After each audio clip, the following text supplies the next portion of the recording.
You ask Tiger to calculate. This deals with linear inequalities with one unknown. The final result is a smaller than 12. Let's solve it step by step. Isolate the a. Multiply both sides by 6.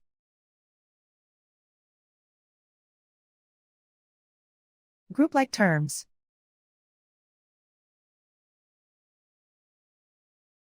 Multiply the coefficients.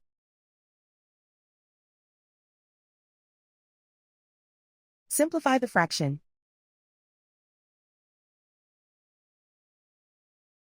Simplify the arithmetic.